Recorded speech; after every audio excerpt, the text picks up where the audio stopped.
Қайырлы күн Зиялы ұрпақ подкастының тыңдармандары, ата-аналар және оқушылар. Сіздермен бірге Айсұлу Сейесхан және бүгінгі подкаст ерекше форматта, яғни бір емес, екі жүргізушінің көмегімен өтетін болады. Жанымда серігім, әрі шәкіртім Аружан Мұратжан. Енді біздің бүгінгі подкастымыз не жөнінде болмақ? Біріншіден денсаулық және ми жұмысына қатысты. Осыған орай студиямызда қонақта белгілі нейрохирург және халықаралық скальпель сыйлығының иегері Мыңжылқы Бердіқожаев. Қош келдіңіз. Қош көрдіңіздер. Енді Мыңжылқаға жалпы осындай алтын уақытыңызды бөліп, біздің мектебімізге келіп жатқаныңызға көптеген алғысымыз шексіз. Біздің мектеп сізге ұнап жатыр деген үміттеміз. ендеше бірден біз сұхбатымызды бастап кетсек.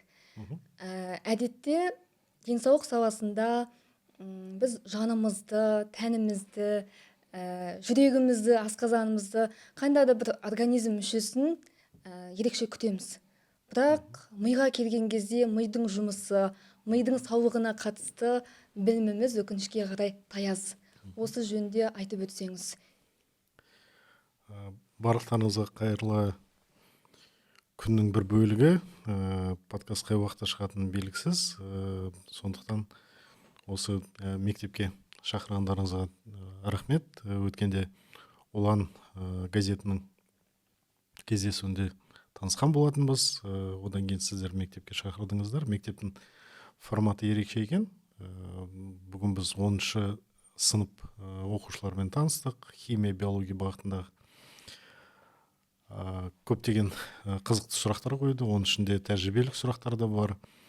Әрине балдардың ішінде жүрген ойлары, көп нәрсені ойланатындары таңғалдырды. Ол өте сондай ерекше деп айтса да болады. Өйткені мына профориентация дейміз, болашақ мамандыққа баулу, ол көп жағдайларда енді тыс қалып жатады күнделікті тәжірибеден. Сондықтан балдар медицинаға оның ішінде келіп жатқан кезде жалпы қайда келгендерін білмей жатады. Менің ойымша сіздер осындай бір жағынан кездесулер өткізіп, екінші жағынан подкаст түсіргендеріңіз сол мамандық таңдауда бір қадам болса да жеңілдік көрсетуге тырысып жатқандарыңыз көрсетеді. Жалпы организмде көп органдар бар. Оның ішінде ми сияқты үндемей бір күні өшіп қалатын органдардың бірі ол бауыр.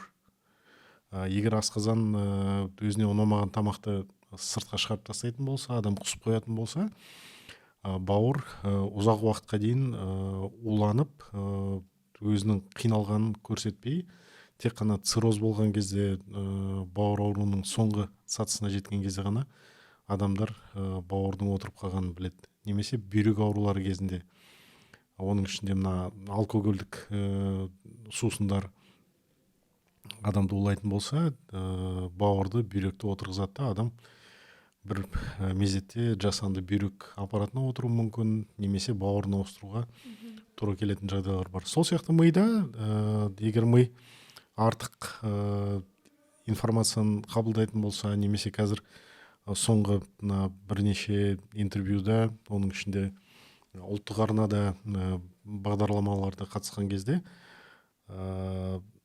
әлеуметтік желілер, сандық технологиялар адамның миын қандай дәрежеде деградация жеткізетіні туралы көп ақпараттар қазір жинастырылып жатыр. Өздеріңіз де байқайсыздар, егер балдар күнделікті телефон қарайтын болса, олардың мына есеп шығаруына, күнделікті мектеп бағдарламасына игеруіне көптеген кедергілер туындайтыны қазір белгілі болып жатыр. Цифровое слабоумие дейді, сандық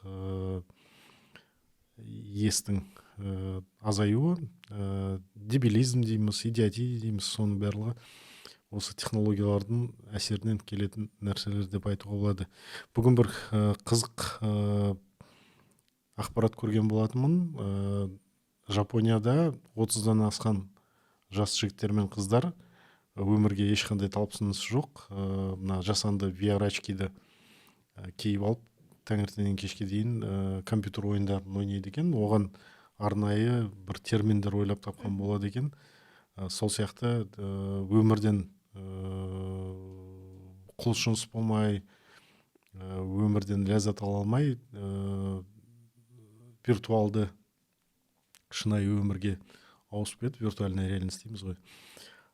Сол жақтан өзіне бір жанына тыныштық алып жүрген адамдар қазір көбейіп бара жатыр. Оның ішінде мына компьютер ойындарын ойнау, енді жас өсіп келе жатқан организмге өзін өзі бақылау өте қиын, ал ата-аналар кейде сол мезетті өткізіп алуы мүмкін. Өзімізде бала тәрбиелеп отырмыз, оның не екенін шет жағасын түсінеміз. Сондықтан енді мұғалімдерге қойылатын қазір талаптар өсті. Бүгін бір тамаша өзіңіздің тәрбиелік жағынан әрекетті көрдім. Балдар егер сабақ оқымай келсе, кітап оқымай келсе, сіз ұялы телефон бермей қояды екенсіз. Ол да менің ойымша баланы кітап оқуға енді қамшымен де ұрған ғой кезінде. Қайта бұл жаза ең жеңіл ғой. Бұл жаза сол қамшымен ұрғаннан артық болмаса кем емес деп айтуға болады. Өйткені адам өзіне керек нәрсені ала алмаса, ол үлкен бір күйзеліске түседі. Сондықтан менің ойымша ол бір жағынан дұрыс әрекет деп айтуға болады. Жаңа енді сізді тыңдай отыра көкейімде бір сұрақ туындады. Қазіргі таңда жасыратын ештеңесі жоқ. Көптеген жастар ұялы телефонда, желілерде, әлеуметтік желілерде көп отырады, және де қуану гормоны дейді ғой, жаңағы дофаминді сол әлеуметтік желілерден алады. Осы туралы не айта аласыз, және бұл біздің ағзамызға қандай да бір зияны, әсері бар ма? Бұл туралы да біраз ой қозғаған болатынбыз. Дофаминнің еңбекпен берілетін түрі, бір қызға ғашық болып қалсаң, өзіңе ұнайтын тамақ жесең, немесе бір жеңіске жетсең, сол кезде дофаминнің ұзақ түрі шығады дейді. Ал мына әлеуметтік желілер, смартфоннан берілетін информация қысқа дофаминді толтырады орнын. Және ол қысқа дофамин тез бітіп қалады да, адам қуану сәті біртіндеп азаяды. Содан кейін толық жалпына нашаға да, нашақорлыққа да салынатын кезде адам алдымен бір ләззат алғандай болады. Одан кейін сол ләззат алған сезімін қайталағысы келеді. Одан кейін ол дәрінің дозасы көбейе береді. Түбінде оның барлығы адам нашақор қылады да, абстиненттік синдромға алып келуі мүмкін. Одан кейін адам өзіне өзі қол жұмсауы мүмкін. Сол тұрғыдан енді мына нашақорлықты бір қатарға қоятын болсақ, құмарлықтар ғой. Темекі тарту құмарлығы, арақ ішу құмарлығын және әлеуметтік желіні қарау, менің ойымша бізде де сондай бір тәуелділік шақыратын заттардың бірі деп айтуға болады.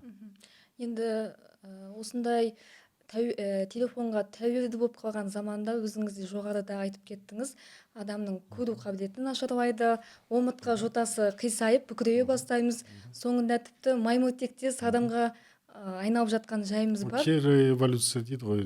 Біз эволюция барысында иығымызды ашып тура жүруге бейімделдік. Оның ішінде әскери адамдарды қарасаңыздар, олар қалай әдемі жүреді.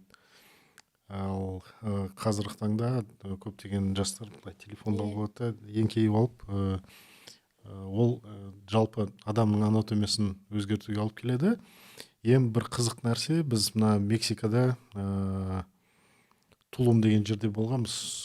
Сол кезде біз пирамидаларға барып экскурсиядан өткен кезде, экскурсоводтардың айтуынша ұзақ уақыт майя тегінде дөңгелекті қолдануға тыйым салынған. Өйткені дөңгелек ол күн сияқты, ал күнді мына арбаның бір жағына жегіп қойып қолдануға тыйым салынған. Сондықтан адамдар жаңағы жерге төселген көрпе болуы мүмкін, ағаш болуы мүмкін, бамбуктан жасалған нәрселер болуы мүмкін. Бамбук енді ол жақта жоқ шығар, бірақ сол нәрсені тасу үшін, ауыр заттарды тасу үшін маңдайына жаңағы жіпті орап зат тасыған ғой. Сондықтан бойлары кішкентай болып қалған. және мойындары қысқа болып қалған да. Ұзақ уақыт бір нәрсе қайталана берсе, адам анатомиясы келесі бала туылған кезде сондай нәрсеге бейімделіп туылады. Жаңа арбаны итеруге, бойы кішкентай болып қалуға. Ол мыңдаған жылдар бойы сөйтіп қайталана бергендіктен майя тегіндегі адамдардың бойы 1,5 метрден аспаған, мойындары қысқа болған, және оларды көрген кезде осы адам майя тегінен деп айтуға болады. Бірден анық байқалады, иә. Right. Енді Құдай сақтасын, бірақ осы біздің телефонға тәуелділігіміз бір күні тоқтай ма, әлде сондай бізде майя халқы сияқты өзгеріске ұшырап кетеміз бе? Қалай ойлайсыз? Менің ойымша, енді біз қазақ халқы көшпенділерміз ғой. Номад дейді, біз ұзақ уақыт ат мінгенбіз. Егер мына көп кісілерді қарайтын болсаңыздар, аяқтары сол ат мінуге ыңғайластырып, доға сияқты болады. Енді талтақ аяқ дейді ғой. Сондықтан қазір енді көп жастардың аяқтары түзу болып келе жатыр, өйткені біз атқа мінудің қажеті жоқ. Біздің жаңа ұрпақтарымыз сол атқа мінбейтіндей болып бейімделіп, анатомиясы бәрі өзгерді. Ал болашақта егер солайынан телефон қарай берсе, онда келесі біздің ұрпақтарымыз анатомиясы сол телефон қарауға бейімделіп қалуы мүмкін. Енді оның алдын алу үшін не істейміз? Оның алдын алу үшін біз мына үстелдің үстінде қазір кітап жатыр. Бірінші кезекте әрине кітап оқу керек. Кітапты енді біз 90-шы жылдары майшаның астында отырып оқитынбыз, керосиновый лампа дейміз ғой. Қазір енді свет бар, светодиод бар, фонариктер бар, көптеген жағдай жасалған, кітап оқуға мүмкіндік бар. Адам кітап оқыса, енді өрісі ашылады ғой. Тілдер оқыса, бірнеше тіл білсе, онда басқа мемлекеттерге барып, солармен қарым-қатынас жасауға мүмкіндігі ашылады. Ол бір жағынан мына телефонды қолдану уақытын азайтады, және жаңаша бір білім алуға, дағдыларды ашуға Миға, адам мүмкіндік беретін денсаулығына инструмент. қандай пайдасы бар кітап оқудың?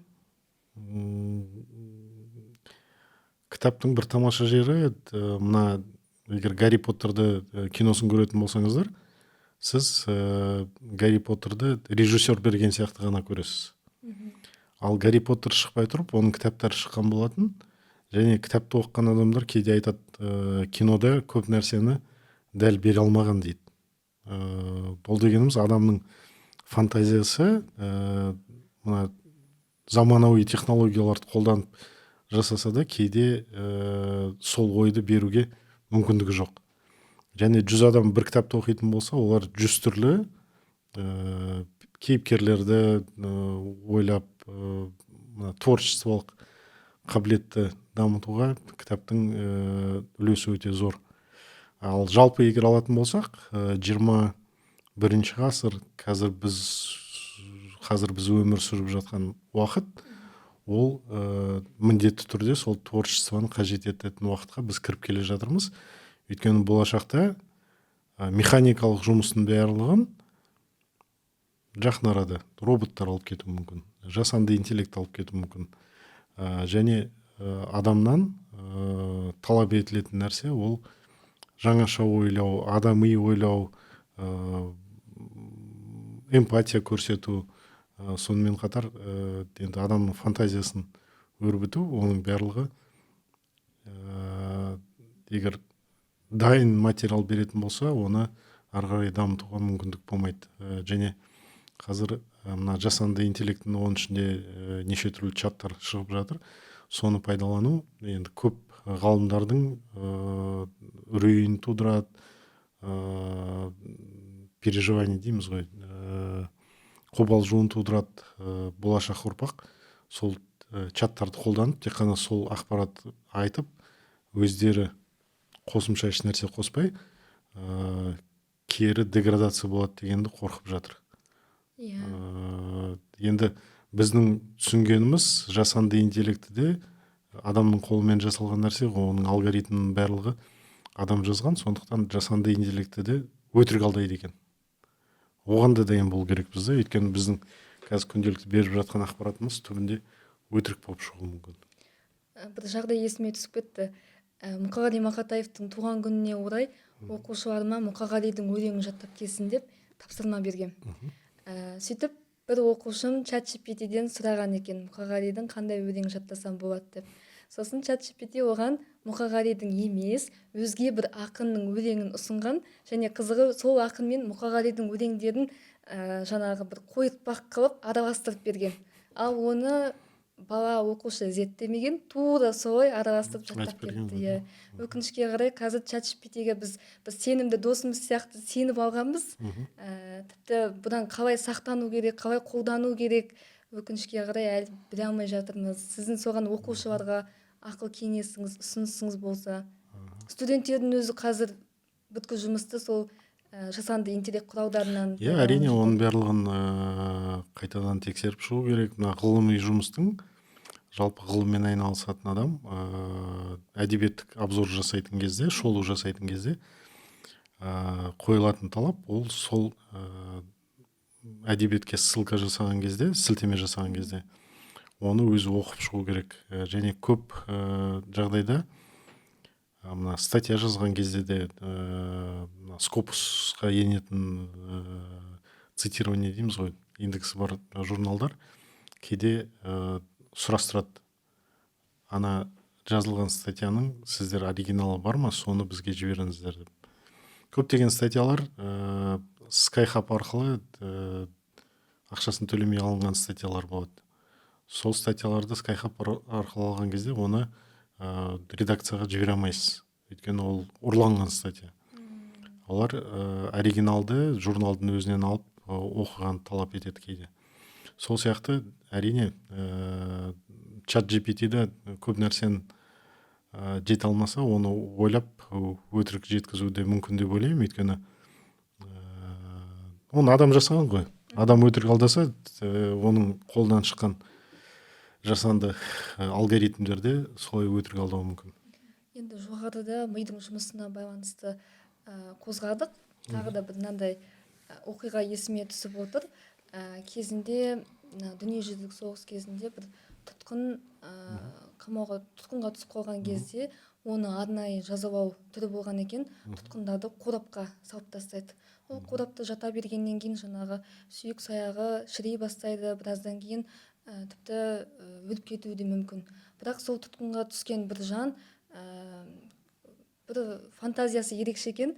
Сол қорапта жатып алып, мен қазір алаңда спортпен айналысып жүрмін, мен жүгіріп жүрмін, мен гольф таяғын көтеріп алып, қазір допты жаңағы ойнаймын деген сияқты бір қимыл қозғалыстарды елестете береді екен.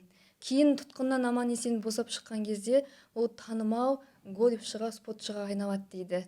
Тіпті ол өмірінде ол спортпен айналысып көрмеген, бірақ сол алаңға барған кезде бірден жаңа ойнап кеткен екен. Сонда біздің осындай мидың ерекше қасиеттерін біз қалай дамыта аламыз? Біз білмейтін тағы да бір жұмбақ құбылыстар бар ма? Ол мына нейропсихологияның аясынан алынған нәрсе. Оның ішінде гештальт деген нәрсе болады. Адам егер бір нәрсеге қолын жеткізе алмаса, ол гештальт ашық қалды деп айтады. Незакрытый гештальт дейді. Соны жабу үшін ол адам сол нәрсені шын өмірде жасау керек, немесе психотерапевттер оны сол жағдайды елестеткіздіреді, сол нәрсені аяғына дейін жеткіздіріп, орындағанын елестеткен кезде ми сол процесті аяқтайды да толық тыныштану табады. Кейде адам сол нәрсені жеткізе алмаса, немесе жақын адам қайтыс болып кетіп, оған айтатын сөзін айта алмаса, ол өмір бойы мойнында қарыз болып кетеді. Сол қарыздан құтылу үшін гештальт технологиясы қолданады. Ол технология мидың шынайы өмірмен жасанды шығарылып шыққан өмір, виртуалды өмір, барлығы миға ешқандай айырмашылығы жоқтығын көрсетеді. Егер жаңағы сіз бұлшықеттеріңіз осылай жұмыс істеп жатыр десеңіз, онда ми бұлшықеттерінің шынайы түрде солай жұмыс істеп жатқанын ойлайды да, сол процесті іске кірістіреді. Сондықтан ол айтылған нәрсе менің ойымша, және ол ғылымда бар нәрсе, іске асуға болатын нәрсе. Адам не нәрсені армандайды, не нәрсені аңсайды, соған жетуге әбден мүмкіншілігі бар. Сосын андай нәрсе бар ғой, қазақтар айтады, жақсы сөз жарым ырыс дейді. Мына психологтар айтады, күнде келіп үйге осы күні өткен 10 бір жағымды жақсы заттарды жанұяңызбен дастарханда отырған кезде айтып шығыңыздар дейді. Тек қана осы күнде болған жақсы заттарды бақылап көруге адамды дағдыландырады да, одан кейін бір жылдың ішінде қалайынан жанұяның әдемі тамаша болып кеткенін сезбей қалуға да болады. Сондықтан миды алдауға болады. Алдап кетеді ғой, сығандар алдап кетеді, бір нәрсені айтып тұрады да мойнындағы құлағындағы алтын шешіп кетеді. Сондықтан сығандар ол технологияны бұрыннан игеріп алғанда оны тәжірибелік жүзінде қолданып үйренген. Енді ол алдауға түспейтін де кісілер бар, бірақ оған үйрену керек, өзіңді сондай тәжірибені өткізу керек, практика алу керек. Бірақ көп жағдайда сығандарға адамдар түсіп қалады, өйткені адам миы қайсысы шын, қайсысы өтірік екенін анықтау сәл қиындау. Біз енді мына кинотеатрға барып кино көрген кезде ана геройлардың, кейіпкерлердің кейде қайғылы жағдайға түсіп қалады, кейде бір күлкілі жағдайда болады, кейде бір героизм сценалар болады. Сонда кинодан шыққан кезде бір белгілі әсер алып шығамыз ғой. Енді өзім соған әсер алуға бейімділігім бар. Көп кісілерде де солай деп ойлаймын. Сондықтан кинодағы көк экрандағы нәрсе көп адамдарды бір белгілі қимыл жасауға әрекет жасайтын инструменттердің бірі деп айтуға болады. Енді жалпы білесіз бе, қазіргі таңда менің ойымша біз үшін жалпы барлық оқушылар үшін ең актуалды тақырып бұл ОБТ шығар.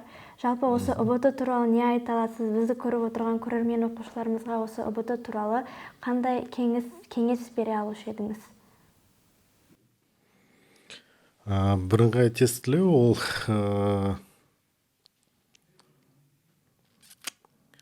бір жағынан стандарт қой. То есть ол адамдардың барлығын бір стандарт арқылы тексеріп, стандартизованный шешім, бір белгілі бір критерийге тығып қойып, сол критерий бойынша егер сен сәйкес келсең, онда саған диплом беруге болады, аттестат беруге болады деген инструмент. Оның бір жақсы жері ол стандартты үлкен топта 100 мың адамға бір уақытта жаңағы инструментті қолдануға мүмкіндік береді.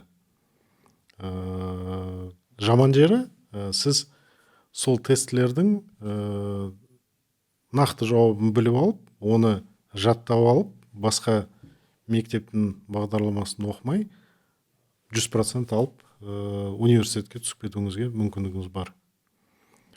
Егер жаттау қабілетіңіз сәл нашарлау, бірақ сіз творчестволық адам болатын болсаңыз, онда сіз аттестат аламай өзіңізді болашақта реализация жасамай қалуыңызға болады. Сол жағынан бұл өте бір жақты инструмент деп ойлаймын. Және тестті жаттау, біз медицинаға келген кезде шамамен 2-ші курстан ол басталды. 1-ші курс оқып жүрген кезде сондай тест қатты болмайтын, но 2-ші курстан бастап біз әрбір циклды біткен кезде, әрбір пәнді біткен кезде тест тапсыратынбыз. Түбінде әрине көп жерлерде ол тестлер дайын болып шығады. Білім беру саласы өте күрделі сала, ол жерде гранттар бөлінеді. Ол гранттарды алу үшін әрбір университеттер, институттар белгілі бір критерийге сәйкес келу керек. Ол жерде тест тапсырған балдардың саны белгілі бір процентте болу керек. Егер олар сол процентке жете алмаса, онда ол жоғарғы оқу орнының лицензиясын тартып алуы мүмкін. Ол дегеніміз, ол университет немесе институт жеткілікті деңгейде білім бермей жатыр дегенді білдіреді. Сондықтан ол өз тарапынан жаңағы тестілердің утечка дейміз ғой, ағып кетуіне жағдай жасалады. Енді ол былай қарайтын болсаңыз, дұрыс емес нәрсе. Екінші жағынан қарайтын болсаңыз, қаншама адам жұмыссыз қалып қоюы мүмкін, қаншама адам оқу бітірмей кейін диплом ала алмай қалуы мүмкін да. Сондықтан ол өте күрделі нәрсе, бірақ біз амал жоқ сол стандарттарға келіп тірелдік. Енді біздің мемлекетімізде коррупция жоқ деп айтуға мүмкіндігі жоқ. Ал коррупция бар жерде әрине ол голубой океан болып шығады ғой. Бизнесте голубой океан деген болады. Сол тестілерден бизнес жасап алатын кісілер болады. Енді УБТ қазір күрделендірілді, бірақ жоғарғы балл алып, дайын жауаптарды бір жерден шығарып алып, университетке түсіп жатқан жағдайлар жылдан жылға біз естіп жүрміз.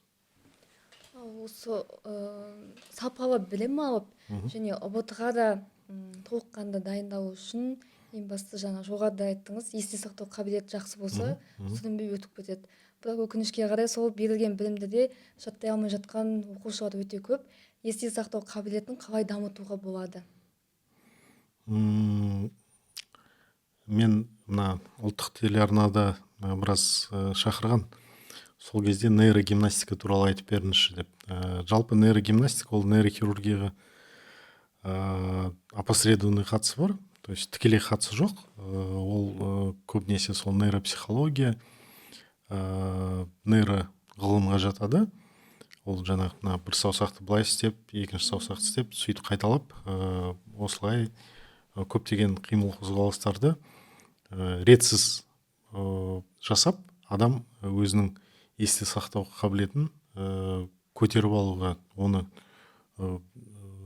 күшейтуге мүмкіндігі бар. Ол бір жағы. Екінші жағы, бізде әдебиетте сондай жағдайлар болған. Адамдардан қалай шпион жасауға болады. Жалпы адам осы бөлмеде не тұрғанына көңіл бөлмейді ғой. Ал адам сол нәрсені жаттықтыру мүмкін. Сіз келесіз бөлмеге, осы бөлмеде қанша зат бар екенін жаттап алуға тырысасыз. Отырған видео операторлар не істеп отыр, олардың үстінде қандай киім бар, олардың жаңа киімдердің қандай бренді бар, мына оң жақтағы тұрған адамның мүсіні, ол жерде қандай ішкі органдар көрсетілген, Аружан қазір не істеп отыр, тырнағы қалай боялған, апайдың тырнағы қалай боялған, соның барлығына егер сіз жалпы мән бермесеңіз, онда сіз ол нәрсені есте сақтамайсыз. Бірінші кезекте әрбір нәрсеге, оның үстіне мына столдың үстінде жатқан кітап қандай атауы, ол жерде қалай жазылған, қандай шрифт қолданылған, соның барлығына егер мән беріп жүретін болсаңыз, онда белгілі бір сәтке жеткен кезде сіз сол нәрселерді еріксіз бақылауға тырысасыз. Және кітап оқудың да өзінің бір реті бар ғой. Мына IELTS тестін тапсырған кезде өзінің бір техникалары бар. Жалпы текст оқыған кезде әрбір текстте негізгі сөздер болады. Әр абзацты оқыған кезде, егер сол негізгі сөзді табатын болсаңыз, сіз сол сөз арқылы осы абзацтың не айтылғанын анықтай аласыз. Және әрбір ағылшын тексті ол бастамасы болады, негізгі текст болады және қорытындысы болады. Сол арқылы сіз жаңағы IELTS тестін жеңіл түрде тапсыртуға үйрететін методикалар бар. Сол сияқты методикаларды егер игеретін болса, адам есте сақтау қабілетін, көп информацияларды есте сақтау қабілетін, цифрларды есте сақтау қабілетін дамытуға үлкен мүмкіндіктері бар. Жалпы сіздің жұмыс істеп жүрген салаңыз нейрохирургия өте қиын ғой, және жаңа энергия туралы айтып жатырсыз, осылай сергек. Жалпы өзіңіз энергияны неден қалай аласыз? Ұйықтауға тырысам. Егер ұйқым қанатын болса, мен күні бойы толыққанды жұмыс істей аламын. Дұрыс тамақтануға тырысам. Кейде жұмыс көп болып кеткен кезде, операция ұзақ болған кезде, әрине ет жегенді жақсы көрем.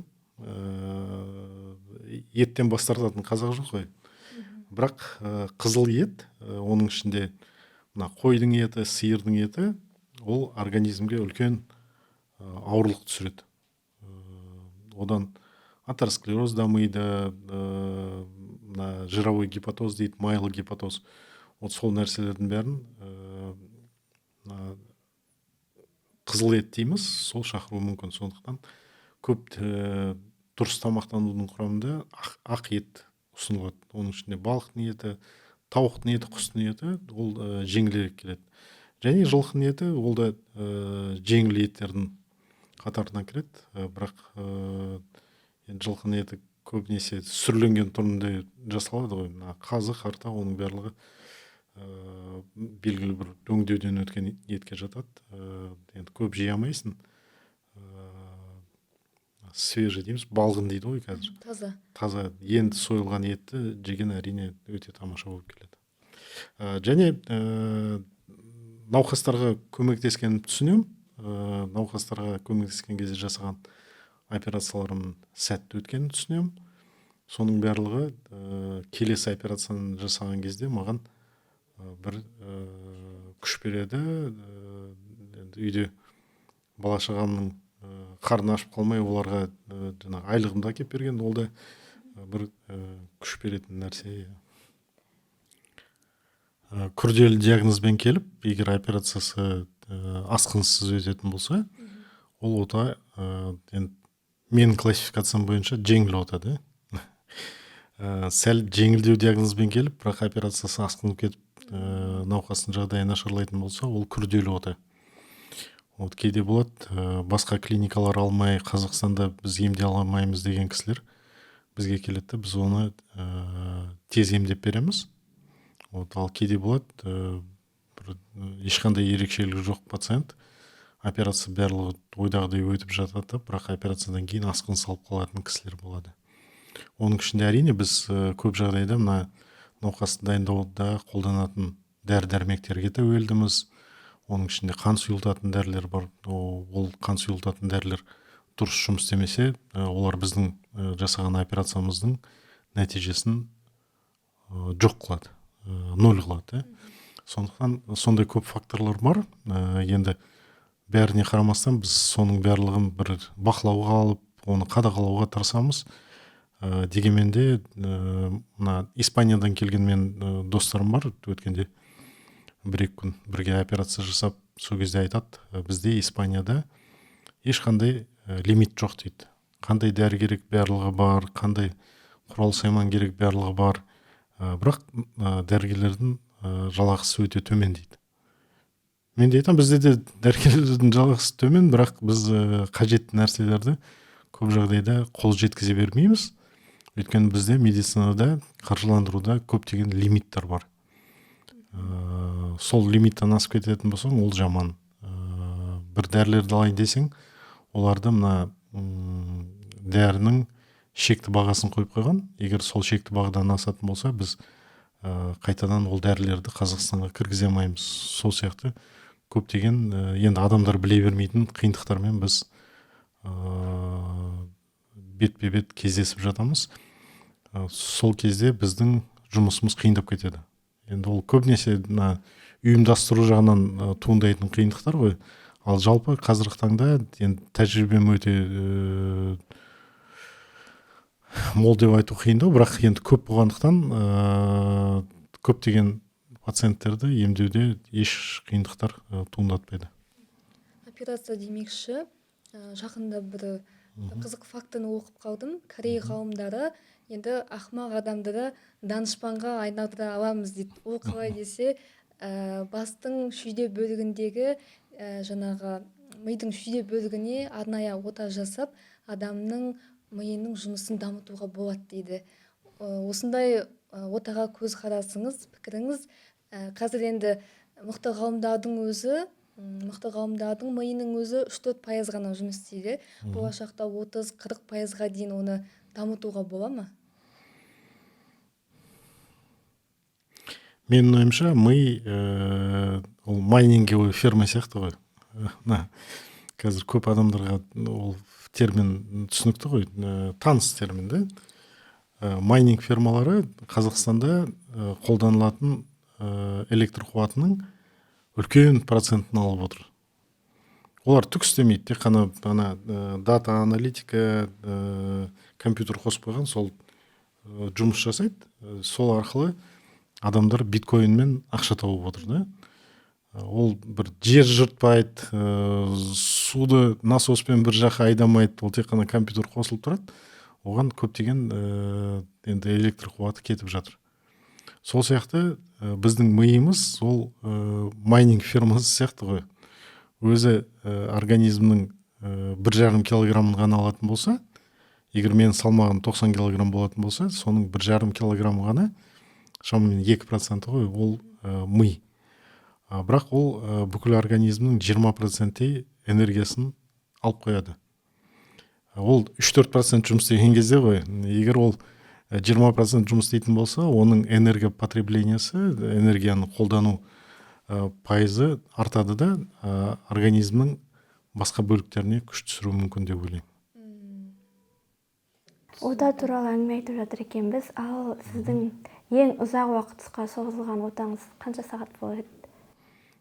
Шамамен 12 сағатқа созылған. Ол 2009-да ма 2010-да болған операция. Бірақ мен ол операцияны сол кезде соңғы рет жасадым. Одан кейін менің коллегаларым жасап бастады. Олардың икемділігі жоғарырақ болды. Мен ашық операцияларды жасауды 2017 жылы тоқтаттым. Мына тіліп салып микроскоптың көмегімен жасайтын операцияларды тоқтаттым.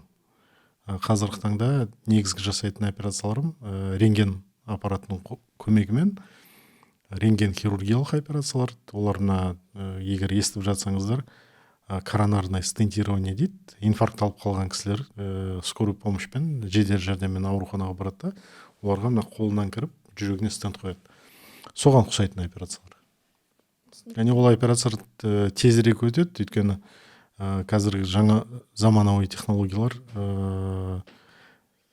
операцияны тез, жылдам, әсерлі, нәтижелі өткізуге мүмкіндік береді. Бірақ сол рентген сәулесі сіздің денсаулығыңызға зиян тигізбей ме? Иә, зиян тигізеді. Ол атом қуаты сияқты ғой. Рентген сәулесі ол гамма сәулелердің тобына жатады. Және ол эффектісі жылдар бойы жинақталып, өзінің суммарлы нәтижесін көрсету мүмкін. Мен өзім Қызылордада туылғам. Жалпы Қазақстанда 2 аймақ бар. Ол сол Қызылорда аймағы және Семей аймағы. Ол жерде дүниеге келген кісілер, сол жерде 15 жылдан астам өмір сүрген кісілер. Рентген қуатының суммарлы әсері басқа қазақстандықтармен салыстырғанда өте жоғары, және оларға белгілі бір коэффициентпен ертерек зейнетке шығуға, көбірек жалақы алуға мүмкіндік беріледі. Енді мен Астанаға көшіп кеткелі біраз уақыт болды, Қарағандыға көшкелі, және ол льготаларды пайдаланбаймын, бірақ өзім мектепті сол Қызылордада бітірдім. Ол кезде Байқоңыр космодром белсенді жұмыс істеп жатқан, Арал теңізінің катастрофасы бар, оған қоса соның барлығы енді өзінің әсерін тигізді деп ойлаймын. Бірақ енді заманауи технологиялар операцияны жасаған кезде рентген сәулесінің энергиясын төмендетуге мүмкіндік береді. Қазір енді біз тереңірек ғылымға, медицинаға кіріп кеткен сияқтымыз. Осы сабақ үстінде бір оқушылардың бір ерекшелігін байқап жүремін. Аяғын, әсіресе жігіттер аяғын серкіздетіп отырады, бір нәрсе жетіспегенде қозғалып, осындай жаңағы. Бұл дүние мидың жұмысына қатысты ма? Бұл бір әдетті қалай жоюға болады? Оқушыларға сол бір кеңесті айтып өтсеңіз. Үнемі байқаймын, дірілдеп, серкіздеп, тыныш отыра алмай сөйтеді. Ол қыртыс дейді, қара. Және қыртысқа структуралар болады, подкорковая дейді. Жалпы мидың қыртысы ол барлық жұмысты қадағалап отырады ғой. Біз енді үлкен адамдар сияқты қазір мұрнымыз шұқып атқан жоқпыз, аяқтарымызды селкілдетіп атқан жоқпыз. Біз еш нәрсеге уайымдасақ та оны көрсетпеуге тырысамыз. Біздің ми қыртысымыз организмімізді қадағалап отыруға біз бейімделгенбіз. Біз өзімізді солай үйреттік, біз университетте оқыдық, сіз де университетте оқыдыңыз. Сондықтан ол мына интеллигентті, зиялы қауымды тәрбиелеуде үлкен рөл атқарады. Ал жас бала, мектеп жасындағы бала, әрине ода көптеген процестер әлі тоқтамаған, бірақ оны тәрбиелеп, жаңа шыбықпен ұрып, қамшымен ұрып үйретуге болады. Енді әр нәрсе тәртіпті болған құл емес қой. Момышұлының айтқан бір тамаша сөздері бар. Тәртіпті ел құл болмайды деп. Сондықтан әрине ол балдар тәртіпке үйрету керек, баулу керек, айту керек. Егер оны үйден білмесе, онда мұғалімдер айту керек. Енді қазір сіздерге көп мүмкіндіктер берді ғой. Сіздер балдарға ұрса аласыздар. Балдар сіздерге сөз қайтара алмайды, өйткені ата-анасына айыппұл салынады. Соны пайдалану керексіздер деп ойлаймын. Сосын өзімде бір болған жағдай, жаңа ұйқының маңызы дедіңіз ғой, ұйықтамағанның салдарынан ерінім 3 күн бойы тоқтамай дірілдей берді. Және әріптестерімнен, әсіресе ұстаздардан байқаймын осы дүниені. Көздері, беті. Невроз дейді оны. Егер ұзақ уақыт сондай стресс жағдайында болса адам, немесе ұйқысы қанбаса, бір күйзеліске түсіп кетсе, жақындары кетіп қалатын болса, немесе бір жағымсыз хабар ұзақ уақыт болатын болса, немесе басшылық күнде төмпештеп отырса, онда адам қол дірілдеп, сондай невротик болып қалуы мүмкін. Әрине оған демалу керек, ойды бөлу керек, психотерапевтке бару керек. Сонымен қатар енді валериана деген дәрі бар, соны ішіп жүйкені тынышталдыруға мүмкіндігі бар. Енді подкастымыздың соңғы бір сұрағы болсын. Дәрігер боламын, медицина саласында қызмет етемін деген жастар неден қорықпауы керек? Жалпы медицинаға келген кезде бірінші аптада медицина академиясынан кетіп қалған студенттер бар. Олар мәйітті көрген кезде содан шошып, жоқ мен әрі қарай бұл мамандықта бола алмаймын деп кетіп қалған болатын. Мына медицина университетінде анатомичка бар. Сол жерге экскурсияға баруға болады. Және қазір мына химия-биология классында оқитын оқушыларды мен ойымша осы 10-шы, 9-шы, 11-шы класста апарып көрсету керек, дәрігер болам дегендерін. Әрине олар шошып қалуы мүмкін, сондықтан алдын ала дайындау керек. Ол жерде формалиннің иісі болады. Формалиннің иісіне кейде астма ұстап қалуы мүмкін. Сондықтан егер бір астмасы бар кісілер болатын болса, олар сондай жағымсыз иістер, дәрінің иісі, пациенттердің иісі, соның бәріне дайын болу керек. Ол екінші нәрсе. Және медицинада барлығымыз ақ халат кигенмен әр адамның үстінен иісі шығады. Біз нәжіспен жұмыс істеу керекпіз, қанмен жұмыс істеу керекпіз, зәрмен жұмыс істеу керекпіз. Адамның аузы ұзақ тазаланбаса, ол жерде неше түрлі іріңді нәрселер болады. Соның барлығына жиіркенбей қарауға адамның мүмкіндігі болу керек. Егер адам өте жиіркеншек болатын болса, оған медицинаға барудың қажеті жоқ. Өйткені ол ақ халатпен, бірақ пациенттер кейде есін жоғалтып қояды да, инсульт алған кезде, эпилепсия ұстаған кезде бұтына жіберіп қою мүмкін. Ауыр жағдайда жатқан үлкен кісілер болатын болса, олар жүре алмайды, қозғаламайды, үлкен дәретке бара алмайды, өзінің астына жіберіп қою мүмкін. Сол кезде сондай кісілерге көмектесіп, астын тазалап, жуып беруге адам дайын болу керек. Және соның барлығы жалпы медицинаны құрайды ғой. Мына дәрігер болған адам терапевт болса да, ол әдеттегі адамдар аптасына 40 сағат жұмыс істейтін болса, мұғалімдер мен дәрігерлер олар 40 сағаттан артық жұмыс істеу керек. Оның ішінде мұғалімдер сабақтан кейін келеді, жаңағы дәптерлерді тексереді, үй жұмысын тексереді. Ал дәрігерлер кезекшілікке барады. Біз түнімен жұмыс істейміз, күндіз жұмыс істейміз. Кейде науқастарымыз қиын болып қалып жатса, жұмыстан кейін қалып түнгі сағат 1-2-ге дейін жүретін уақыттарымыз болады. соның барлығын мамандық таңдаған кезде ескеру керек. Әрине ол мына қыз баласына болашақта жанұя құрған кезде көп кедергілерін жасайды. Ол үшін сіздің жолдасыңыз, болашақ жанұяңыз соны қабылдау керек. Егер қабылдамайтын болса, әрине қазір ажырасып кетіп жатқан кісілер көп, 40 жасқа дейін жанұя құрмайтын кісілер көп. Бірақ дегенмен де енді біздің жаратылымымыз сондай ғой. Біз қасымызда мына аққу сияқты жұбымыз болу керек та. Адамда сондай жұбы болса, онда ол бір қадам бақытты болады деп ойлаймын. Осымен онда сұхбатымызды тәмамдайық. Алтын уақытыңызды қиып, студиямызға қонаққа келгеніңіз үшін, білгеніңізді бізге бөліскеніңіз үшін көп рахмет. Осы бір сағаттық әңгімені жүргізбесе, ағамыз тағы да бір адамның өмірін құтқарып қалатын еді. Сондықтан әр сәт өте маңызды, сізге алғысымыз шексіз. Ендеше Зия ұрпақ подкастының келесі шығарылымында көріскенше көп рахмет. Сау болыңыздар.